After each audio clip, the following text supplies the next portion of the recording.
찍어줘. 목사님이 그걸로 안 내가 됐을 거야. 아니야. 형이 좀 걸어가봐.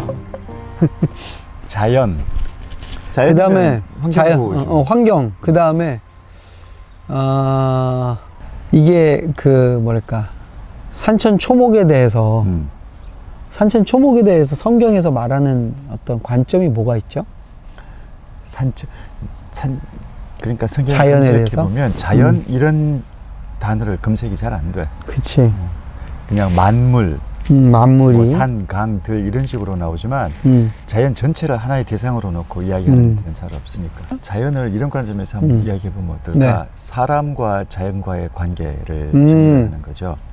그러니까 요 이야기의 이제 핵심은 그러니까 우리가 자연의 일부인가, 그렇지. 아니면 자연이 인격이라고 하기는 그렇고 어떤 의지를 가진 독립된 인간과 이게 맞서 있는 대등하다기도 좀 그렇지. 하여튼 이런 존재인가. 동양은 도교 사상이 사실 제일 자연과에서는 제일 강력하고 큰 비중을 차지하고, 서양은 그리스 헬라 신화거든. 그러니까 도교에서는 윤회 사상 예를 들어서 그냥 인간은 그 자연의 일부라. 그렇지. 자연이 어떤 의지를 갖고 있는지 모르지만 우리는 그 일부니까 그 속에 살아가는 거예요. 벌레도 우리하고 똑같아. 따지고 보면. 그러니까 어떻게 보면 그 속에서 조화를 이루는 게 중요한 거지. 근데 그 조화를 이룬다, 요것만 따지면, 요것만 끄집어내면 참 좋은 말인데, 그럼 우리가 자연을 어떻게 대해야, 그렇지. 태도를 결정할 때는 이게 모호해진다고. 근데 성경에서 이야기하는 자연과 인간과의 관계는 분명해. 하나님, 인간, 자연. 왜냐 그러면 하나님이 만드셨고, 인간은 하나님한테 위임을 받아서 관리해야 될 사람 입장. 관리자. 매니지먼트. 인간에게 맡겨준 것. 그렇죠. 그러니까 하나님께서 우리에게 위임해 준 것. 그러니까 우리가 그걸 가지고 잘 사용을 해야 되는 거. 그런 거 보면 모든 인간들이 하는 행위 가운데 보면 조경, 가드닝, 그 다음에 애완동물, 동물을 기르는 거나 또 이런 걸 보면 다 자연을 그냥 가만히 놔두질 않고 그거를 뭔가 인간이 계속 보호하고 돌보고 관리하는 것에서 굉장한 의미를 찾는 것 같아요. 근데 왜냐면 내가 요즘 유튜브로 물고기 기르는 걸 그렇게 보거든요. 네? 그걸 물생활이라고 그러더라고. 물생활? 네, 물생활이래. 구피 기르는 거 이런 거. 그래서 구피를 이렇게 번식을 잘 시키는 방법 이런 거 맨날 나와. 근데 뭐냐면 거기에 늘 이 물생활하는 사람들의 이야기가 뭐냐면 이 물고기들의 습성을 잘 알아야 되고, 그 다음에 손을 타면 안 된대. 어항 관리도 물에다 손 넣지 말래. 그거 안 좋다고. 걔네들이 사람이 개입하지 말라는구나. 그러니까 물리적으로. 사람이 개입을 해야 되는데 과하게 개입하면 안 돼. 그러면 이런 거예요. 어항이 어떤 어항이 최적화됐냐면 자연 상태 같은 어항이 최적이라는 거야. 그거를 왜냐면 이제 어항이란 건 인공이잖아, 사실은. 근데 인간이 그 인공을 만들어서 물고기를 넣는데 물고기에게 최적의 상황은 뭐냐면 그 인공 상황을 자연의 상황으로 만들어줘야 된대. 그게 인간이 할 일이라는 거야. 어항을 만들 때는. 그 자꾸 거기 사람이 보기 예쁘게 막 청소하고 손 집어넣고 그러면 안 된대. 원래 자연의 상태를 유지해주는 것이 인간이 해야 될 굉장히 중요한 일인데, 원래 자연 상태를 유지해주는 것이 그러면 이게 뭔가? 그러니까 그러면서 보면 우리가 자연도요, 보면 자연 그냥 가만히 놔두는 게 보호하는 게 아니야. 자연을 적당히 관리를 해줘야 돼. 인간이 어느 정도 의도와 생각을 가지고 어떻게 보면 메인터넌스를 자연도 해줘야 되는 거야. 개체 조절도 하고, 어떤 건 보호해주고, 어떤 건 좀 잡아주고, 뭐 그러잖아요, 보면. 그죠? 그 기준이 돼야 되는구나. 그렇죠. 그게 이제 어떻게 보면 하나님을 대신해서 이 자연이 잘 움직여질 수 있도록 적절하게 개입을 해서 관리하는 것.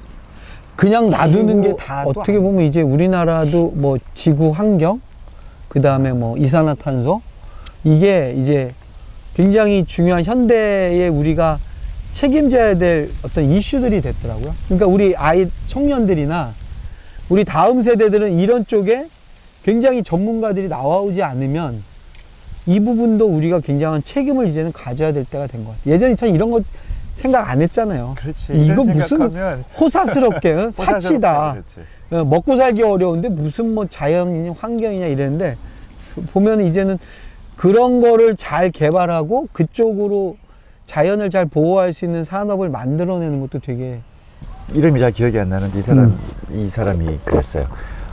지구 환경을 되살리고 보호하려면 네. 기독교가 가지고 있는 환경을 대하는 태도부터 고쳐야 한다. 어떤 부분이 이제 이건 사실 우리도 잘못됐지. 그러니까 우리가 좀 일방적으로 인간 중심으로만 생각하는 것, 그렇지. 다스리고 그렇죠. 정복하라. 그래서 그냥 마냥 내 것인 양 생각했던 거. 근데 이건 분명히 하나님의 뜻은 아니라고. 하나님이 그렇죠. 관리하라고 하셨지. 언제 내가 네 거라고 그냥 네 맘대로 쓰라고 한 적이 있냐고. 이거는 이제 우리가 특별히 예수 믿는 사람들이 좀 정리해야 될 생각이 아닌가 싶은데, 환경 보호, 자연을 보호해야 한다는 요 생각은 이제는 뭐 이견이 없어요. 맞아요. 그죠? 맞아요. 이건 뭐 당연한 일이 되고 심각해졌고. 그래서 이런 생각을 해봤는데, 우리가 이 환경 문제에 좀 더 적극적으로 그리스도인들이 개입을 하려면 좀 정리해야 될 게 있다는 생각이 들었어요. 그러니까 자연과 인간 간의 관계 정리부터. 우리가 어떤 태도로 자연을 대할 것인가. 우리 동양은 자연을 대하는 태도는 어땠을까? 예를 들면 우리나라 사람들은 집을 지을 때 이제 헬라 사람들하고 비유를 해보면 헬라 사람들은 자연을 압도하는 건물을 짓는다고. 그렇지. 자연을 정복하는 의미죠. 네. 근데 우리는 반대죠. 인간이 자연의 일부라는 사상이 있다는 거죠. 그렇죠. 맞아요. 예, 대표적으로 윤회 사상. 우리가 우리 벌레가 되기도 하고, 그렇죠. 나중에 또 나뭇잎이 될 수도 있고, 그러니까 인간과 자연은 하나라는 그런 관점에서 자연을 대하는 사상. 이게 옳은가 일단. 옳은가 그런가 따지지는 말고 일단 특징만 그런 게 있다. 그런 게 있다. 동양에. 서양은 그러면 대표적으로 헬라 사람들 신화 보면 그 자연 자체가 하나의 인격을 가진 대상이잖아요. 땅, 대지의 여신. 그렇지. 신이 있는. 네. 인간은 거기에 맞서 있는 존재라 오디세이가 왜 그 헬라 신화, 그리스 사람들한테서 이 신화 이야기가 중요하냐 하면 오디세이는 그 신과 맞서는 사람이거든. 그래서 인간으로서의 삶을 개척하는 사람이거든. 어떻게 보면 이제 인간이 자연을 극복할 대상으로 보는 정복해 나가는. 그래서 인간의 강인함 내지는 어떤 인간의 존엄성을 그걸 통해서 증명하는 거예요. 그렇죠. 여기서 자연을 대하는 태도는 또 동양과 다르잖아. 그렇죠. 그죠? 다르죠. 그러니까 이 동양에서 이 전체를 하나로 보고 그것을 어떤 신적인 존재로 이렇게 올려놓고 그 섭리를 따라가려고 하는 사상. 그건 우리 동양 사람들이 가지고 있는. 그렇죠. 서양 사람들은 지배할 거냐, 지배당할 것이냐, 극복할 것이냐, 그렇지. 정복할 것이냐, 아닐 것이냐. 그러니까 서양이 주도하는 현대 산업 사회를 보면 철저하게 자연을 그냥 우리 도구 정도로만 여겼으니까. 근데 이제 그게 문제가 생겼어. 자크 헬룰인가 그 프랑스 신학자가 그 사람은 이제 뭐 얘기하냐면요. 도시의 얘기를 하더라고. 도시. 그러니까 이제 성경은 일맥상통하게 이 도시가 가지고 있는 타락. 그러니까 문명이 이 인류를 개발하거나 어떻게 보면 문명이 발전을 이룬 것 같지만 문명이 가지고 있는 그 죄의 속성이 있다는 거야. 그러니까 자연을 파괴하고 인간의 어떤 문명을 만들어 나갈 때는 그것이 사실은 인간을 위해서 만든다고 하지만 거꾸로 도시는 타락의 어떤 상징으로 늘 나온다는 거죠. 그래서 성경에 보면 결국에는 계시록도 새 예루살렘을 말할 때 보면 인간이 만든 그 도시가 아니라는 거야.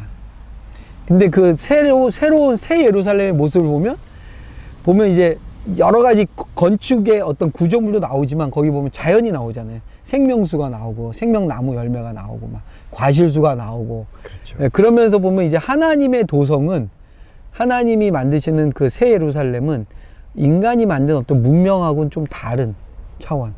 자연이 회복되어 있는 그런 차원에서의 하나님의 도성을 말한다고. 그러면 결론적으로 우리가 이 자연 보호 자연을 대하는 성경적인 바른 태도, 개념. 인간이 주도가 돼서 자연을 보호하고 관리하는 게 아니고 하나님의 원리, 하나님이 제시하는 원칙을 바로 이해해가지고 이걸 적용하는 거가 돼야 되는 거잖아요. 그죠? 그렇죠. 맞아요. 그 분명히 하나님이 나중에 이루실 하나님의 나라에 보면 뭐 독사, 사자, 애기가 그렇죠. 평화롭게 공존하는 세상인데 네. 이게 우리가 알고 있는 이 자연 세상에, 지금의 자연 세상에 이 우리가 본능, 자연의 본성이라고 하는데 들어가면 이건 서로 적대적인 관계거든. 그렇죠. 약육강식이고. 약육강식의 세상이니까. 그러니까 분명히 다른 원리를 갖고 있는 세상이 분명하다는 네. 거죠. 네. 그리고 이제 예수님의 그 비유들 가운데도 보면 자연과 관련된 비유가 많잖아요. 그 어떤 신학자가 하나님이 가드닝을 하신다 그러더라고. 그러니까 그 농사 짓는 농부이신 하나님, 이런 개념을 보면 자연은 그냥 가만히 내버려 두는 게 아니라 그것을 잘 관리해서 먹을 것을 만들고 소출을 얻고 경작하는 것에 대한 관심이 굉장히 많으시다는 거죠. 그리고 그 하나님 나라의 아름다운 열매들은 거기서 풍성함의 결실이 나온다는 거예요. 풍성한 결실을 농사를 통해. 결론이 나오네, 그죠? 예. 뭐가 우선이고 뭐가 중심이 되냐 이 문제가 아니라 자연을 대하는 인간의 역할이 분명하다는 거죠. 그렇죠. 그냥 맞아요. 내비두거나 아니면 자연의 한 파괴하거나. 부분으로 따라가는 것이 아니고 관리해야 된다는 거죠. 그렇죠.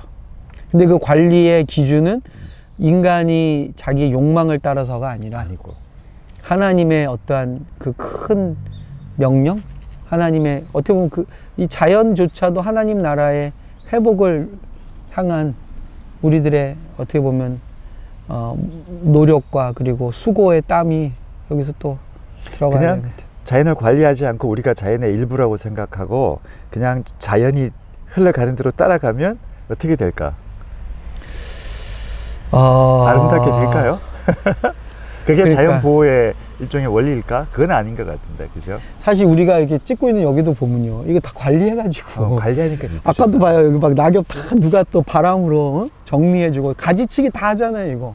그렇죠? 이거 그냥 내버려 둔다고 해서 인간에게 좋은 공간이 되는 건 아닌 것 같아요. 누군가 결국엔 사람이 더 유지해주고 관리해주고 또 다듬어주고 그런 것을 자연이 또 필요로 하나 봐. 네. 그런 것 같아요. 자연 보호라는 말이 맞네. 그러니까 우리가 보호해줘야 돼. 그렇죠. 보호해줘. 잘 돌봐주고. 네. 진짜 이제 가을 지나면 또 금방 또 네. 또 겨울은 겨울대로 또 멋있어 우리나라. 네. 근데 요번 가을은 진짜 하늘이 단풍도 너무 예쁘고. 이게 코로나 덕분이라고 하면 욕먹는데 사람들이 안 움직이니까. 사람들이 안 움직이니까 자연은 더 아름답고 풍경이 너무 아름다워. 그러니까 이 적절함을 유지를 할 수 있으면 얼마나 좋을까. 그렇죠. 네.